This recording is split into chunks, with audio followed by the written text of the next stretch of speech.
Alex Wagner recently pointed out a flaw in the GOP strategy of attacking everybody for any reason, so long as it distracts from their own corruption. And that is that people don't want to be around that.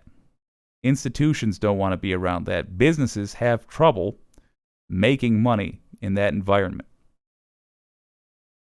Here's Alex Wagner on MSNBC. She's interviewing Jelani Cobb about this very issue. We reject this woke ideology. We will never surrender to the woke mob. Florida is where woke goes to die.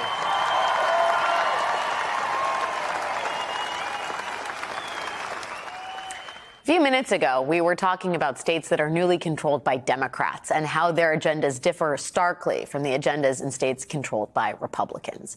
And I think it's safe to say that wherever the GOP states are going next, Florida will get there first. Fresh off his big second-term win, Florida Governor Ron DeSantis is turbocharging his war on woke, in which woke seems to mean anything Ron DeSantis doesn't like. DeSantis goes after all kinds of things for being woke. College basketball, Ben & Jerry's ice cream, Disney, even math textbooks. And now he is slamming professional hockey. The NHL recently announced a push for more diversity in its ranks. Its workforce is over 80% white, and its players are over 90% white. Fun fact, there's a reason for that.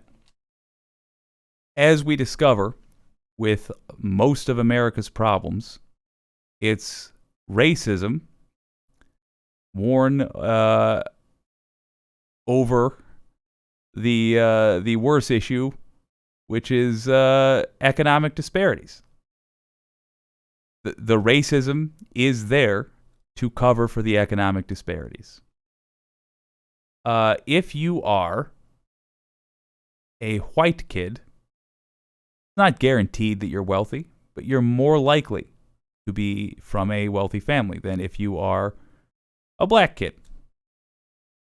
You're from a wealthy family, you probably live in a wealthy town. If you're in a wealthy town, they can afford things like a hockey rink. Yes, there's the old trusty frozen over lake out back, but then again, that tends to be in rural areas. So you wind up with less opportunity for people of color to play hockey. That simple. Conversely, most schools have a football field. Most gymnasiums have a basketball hoop. So you see people of color in these sports more often. You don't see them in sports that require specialized places to play them.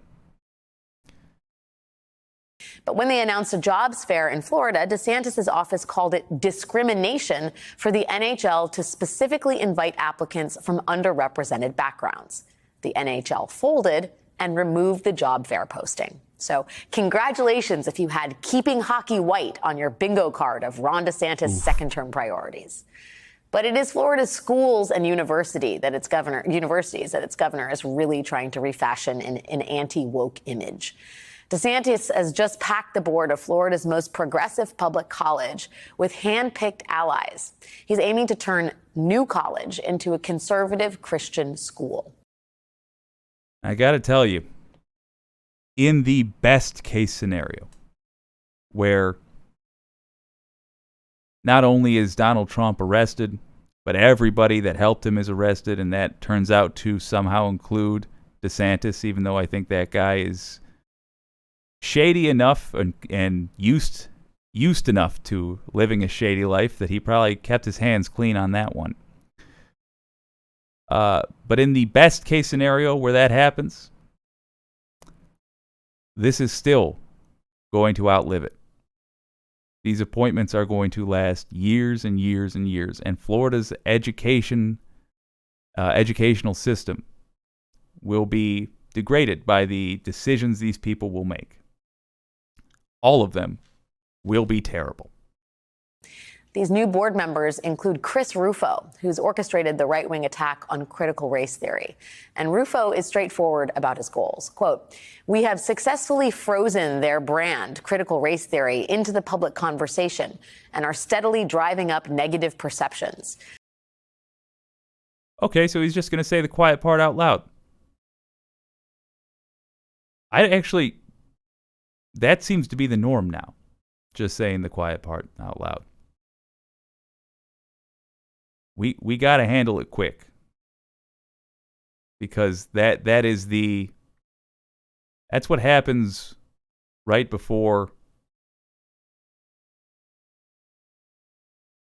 they organize and their beer hall pushed turns into the other thing.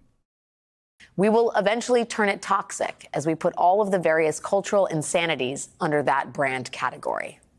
Meanwhile, professors at other Florida universities are canceling their courses dealing with race for fear of being fired. Today, the presidents of Florida's system of community and state colleges put out a joint statement declaring they stand with Governor DeSantis and won't let evil critical race theory invade their campuses. Jesus Christ. I gotta jump in. Man, even saying something like evil critical race theory ought to get you kicked out of whatever institution you're in, unless it is a mental institution that is there to help you get better. Good God. How dare we critically examine race? By the way, the colleges are where these classes are actually supposed to be held. For once, they're in the right field. For once, they're in the right place where you might find critical race theory. Now we're dealing with the fact that actually getting rid of it is a bad thing. We want people to examine how race affects the lives of the average American. We got a segment coming up on that, but it can't just be internet, folks. Deeply depressing. Also today, the State Board of Education finalized a rule that could see school librarians prosecuted for having undesirable books in their libraries. Undesirable to DeSantis and his allies. And in a final flourish, today we learned that DeSantis has rejected a high school advanced placement course in African American studies. The course is already being piloted in 60 schools across the country, but apparently in the state of Florida, that curriculum is against the law. The conservative National Review reported excitedly today on the letter the DeSantis administration sent to the College Board, which sets AP course curricula. That letter says, quote, "The content of this course is inexplicably contrary to Florida law and significantly lacks educational value." And it invites the College Board to, quote, "come back to the table with lawful, historically accurate content." This is not only racist. This is the kind of racism we were dealing with in like the early 70s. You know, where it was still okay to just full on advocate for a white nationalist country. It's wild to me that these people feel comfortable saying this stuff. How far we have fallen and how quickly. And I think the reason for that is we were not as advanced as we thought we were. The we here being anybody voting Democrat. Most people that considered themselves moderates had this impression like, oh, racism is a thing that has shrunk greatly and will continue to shrink. And the reality was the system we have set up simply lets it fester because there are no consequences. It's insane. All of this is bad enough for the people of Florida, but it may concern all of us outside of Florida if DeSantis really is on his way to a presidential run. Joining us now is Jelani Cobb, Dean of the Columbia Journalism School and a staff writer at The New Yorker. Dean Cobb, Jelani, thanks so much for being with us. And I think there's really no better person to put in perspective how damaging this agenda is in terms of education and higher education. Can you give us your thoughts on the moves that the DeSantis administration is making to censor the teaching of history and race in this country? Sure. Well, there's a very practical point to this. Like, they're trying to eradicate the history of the civil rights movement, among other things. Weirdly enough, the civil rights movement is what made it possible for those universities to be so prominent in the first place. That the quiet part of this narrative is that certainly black people in the South benefited from the civil rights movement. The second biggest beneficiaries of the civil rights movement were the Southern business class at its universities.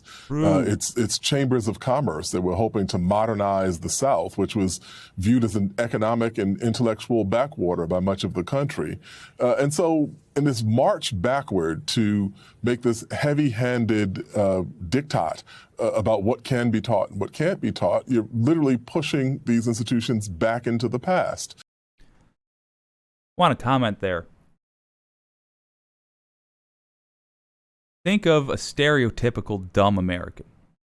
If you're going to do an impression of one of the idiots among us, what's the low-hanging fruit go-to joke? What's the voice everybody does?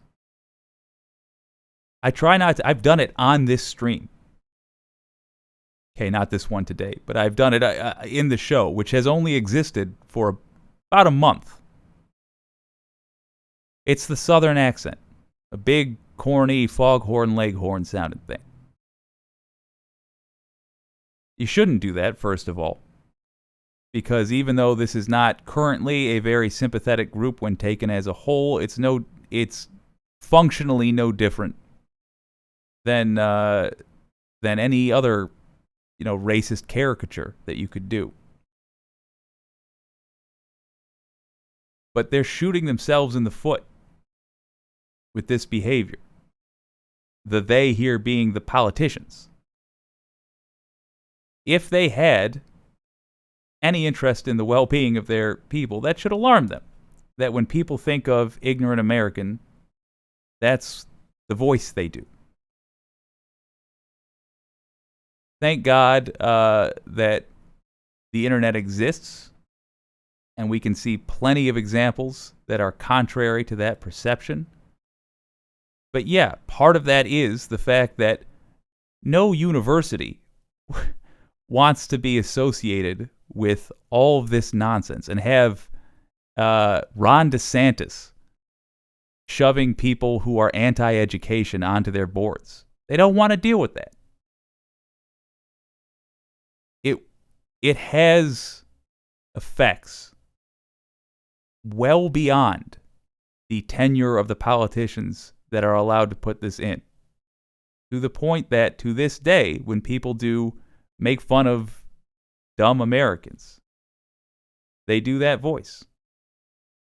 And it's a shame. Because with the methods we have been using up until this point, we've just been perpetuating the same old conflicts over and over and over. I'll just give you a spoiler. What you can do if you live in the South is make sure you vote in primaries for the most left candidate you can think of, or you can find, I should say. And make sure that no matter what, you vote in the general election. I realize it's annoying to be told, go vote. But truly, that in the South is going to be key, because you're going to get less effect out of contacting your representatives by and large. Not no effect. You should still do that, if only to make it a habit. But a lot of those states are purpler than you may think, and it is possible to get some W's. So good luck with attracting world-class faculty and keeping them there. Good luck with attracting the top students. Good luck with maintaining the rankings that make these universities in the South competitive in the first place. This is a kind of rearguard march with maybe the people who are in those crowds cheering, but none of those people are going to be, responsible for what happens when their universities start cratering in terms of their prestige and the regard in which people view them. I just wonder if this isn't, it seems, at least from the support that DeSantis receives in certain corners, it's part of this obsession with turning back the clock, as you said, not just in the civil rights era, but the sort of the intellectual flourishing of ideas that happened in higher institutes of higher education in the 60s and 70s, and the sort of, bringing a more inclusive, progressive view to the ways in which we understand both, the canon and history and a number of other things. And the right seems to be very preoccupied with that. It's like they lost the culture war writ large, so they're going to wage it in the halls of education. And my concern is there are Republicans all over the country that look at what Ron DeSantis is doing and say, hey, I want to do that in my backyard. I want to do that in my state. I want to bring that kind of curricula to Wisconsin or other parts of the country where there is, or Virginia, where you have Glenn Youngkin, the governor, who's expressed support for this kind of stuff. Does that concern you? Apart from what it does to the university system, what about the general public in these states? Just want to say, fantastic question. What alarms me so much about Ron DeSantis is the fact that he is demonstrating, oh boy, just how Trump was showing to the general public the existing bias towards conservatives that the DOJ has and towards the rich that the DOJ has. Ron DeSantis is showing the general public what you can get away with structurally, the actual legislation you can get away with under this system. And it's insane. He's quite right. There's, Mike DeWine in Ohio? That guy's not going to hesitate to do the same stuff as DeSantis. There's no shortage of people with absolutely no ethics that will follow the DeSantis playbook. It's concerning. The only way this is going to stop with a certainty is, number one, if we begin finally enforcing the laws that we have on the books. And two, if we keep this in the public consciousness around November of next year. It might help you write down some of your feelings about this when you have them, and to keep a book full of specific examples and how you felt about it at the time, so that you can refresh your memory in 2024. Not so it affects how you vote, because presumably if you care enough that you're doing that, you already know how you're going to vote. But so that when your friend that only kind of follows politics and watches Fox News once a week asks you why you're voting the way you're voting, you can give them a great answer. Confidence does a lot in terms of swaying people. Preparation does a lot in terms of building confidence. Sure. I mean, it has negative implications all over the place.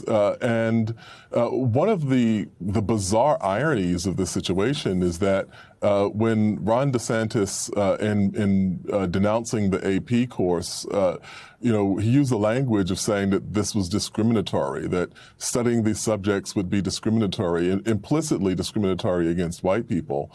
The weird thing about that, the really, really weird thing about that is that people who are scholars of critical race theory will tell you that the theory basically holds that in a society that is as racially riven as this one, people will use anti-discrimination tactics in order to further the cause of actual discrimination. So in short, Ron DeSantis is practicing critical race theory and doing exactly this.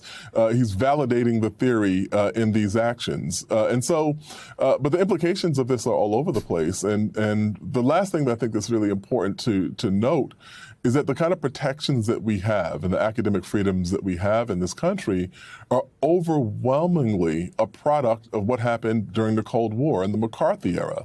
Another point at which we saw heavy-handed attempts to try to dictate what people could and could not learn, people being prosecuted, people losing their jobs for teaching facts that were accurate but uncomfortable. And so we're yet again having a march backward in the pages of history. I wonder. Yeah, we're back in the 60s, early 70s, late 60s in terms of the rhetoric, in terms of the laws being passed. We're undoing a woman's right to an abortion. We really are making America what Trump thought was great again, except we don't have that wonderful tax structure from those days, where the rich actually had to pay for some of this stuff that you see around you. Roads, fire hydrants. Yeah, it's all the worst parts of America, and none of the good ones. That's the Republican dream. Great comparison there, and I'm sorry that I'm not as familiar with this guy, but Jelani Cobb, great point on his part. I like that he compared it to McCarthyism and the anti-communist panic. That is exactly the temperament of what we're seeing here. I would say the thing to do currently, pay attention to your state representatives. So your senator, your actual the representative from your district, and your governor, for that matter. If you see them getting on board, if you're from a state that has GOP in these positions, if you see them getting on board with anything like this, write them. There's a link in the description for finding your representative. Very easy to use. All of them have a way to contact them. Take advantage of that. Even they will be swayed by messages from you. They want to win their seats. They cannot engage in corruption without your vote yet. So make them nervous. We have a couple of comments here. XIX1326 says, I was just following orders. Wasn't a valid excuse during Nuremberg. What made anybody think it was valid today?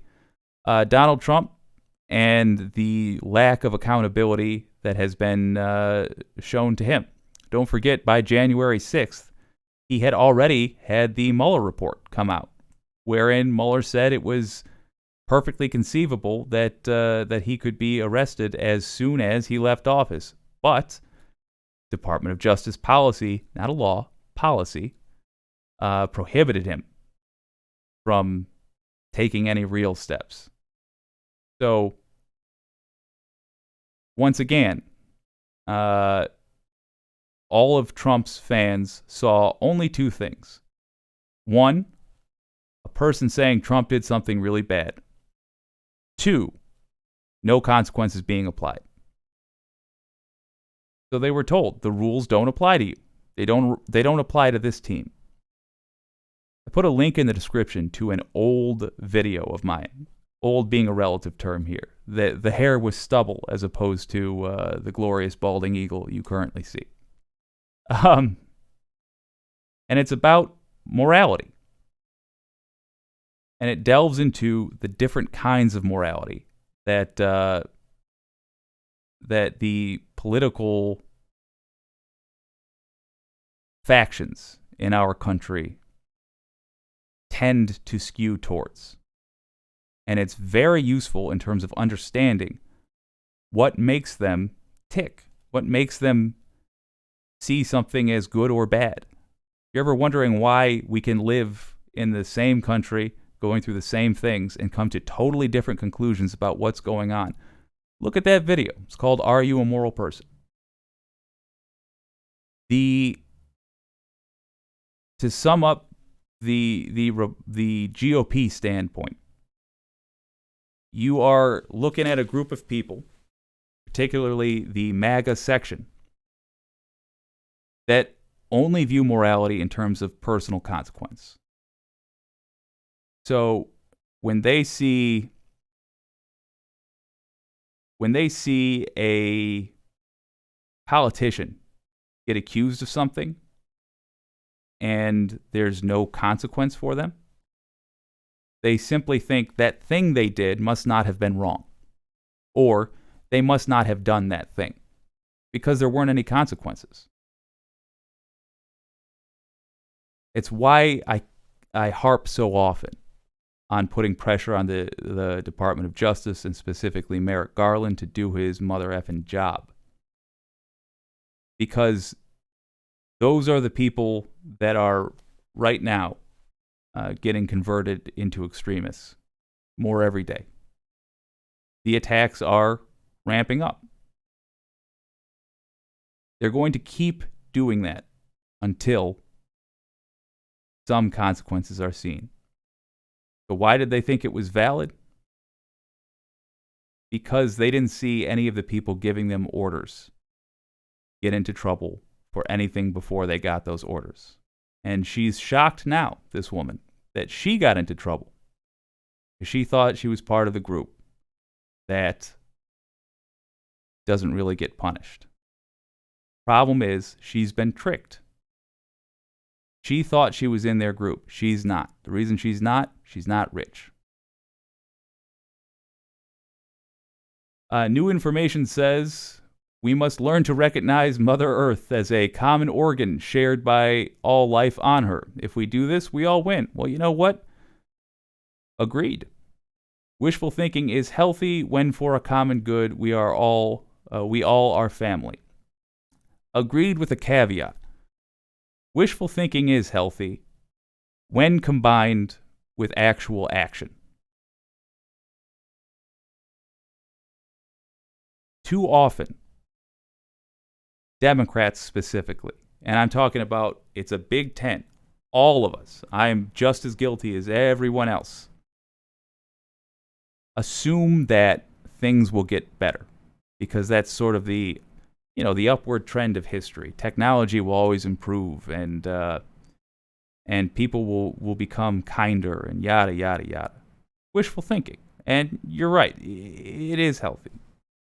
But not when we ignore our responsibilities because of it. Not when we assume everything will be fine. So I wholeheartedly agree with you, but Mother Earth right now is suffering because we had a lot of wishful thinking in the 90s, but no action, no legislation. People cared too much about impeaching Bill Clinton. Bear it in mind, but the rest I wholeheartedly agree with.